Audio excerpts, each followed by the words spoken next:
দেখুন, এটা তো স্পষ্ট যে বিশ্ববিদ্যালয় প্রশাসন, বিশেষ করে যারা নির্বাচন অনুষ্ঠিত করার জন্য যারা কাজ করছেন, অর্থাৎ নির্বাচন কমিশন, তাদের কাজ কি আসলে?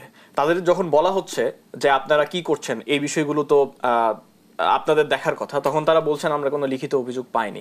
আমরা এখনো মনে হচ্ছে যে আমরা জুলাইয়ের আগের বাংলাদেশে আছি, যে জায়গায়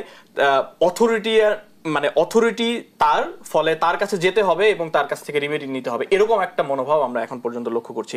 যদি তারা প্রোঅ্যাক্টিভই হবেন, তাহলে তাদের উচিত ছিল যে দ্রুত সময়ের ভেতরে, তারা যখন এই বিষয়গুলো দেখছেন, অবশ্যই মিডিয়াতে আসছে, মিডিয়াতে আমরা দেখেছি, তো দ্রুত সময়ের ভেতরে ব্যবস্থাগুলো নেওয়া, কিন্তু তারা সেটা নিচ্ছেন না। ফলে আমরা যখন প্রশাসনকে এরকম একটা নড়বড়ে অবস্থায় দেখতে পাই, তখন তো প্রশ্ন থেকেই যায় আসলে লেভেল প্লেইং ফিল্ডের বিষয়ে যে বিতর্ক আমরা করছি সেটা কতটা কার্যকর। কারণ হচ্ছে যখন যাদের ভূমিকা রাখার কথা, যাদের এটা নিশ্চিত করার কথা, তারা যখন অকার্যকর ভূমিকা রাখছেন, তখন এই প্রশ্ন থেকেই যাবে এবং শিক্ষার্থীদের মনেও এই প্রশ্ন তৈরি হবে যে আসলেই নির্বাচন সুষ্ঠু হতে পারে কিনা।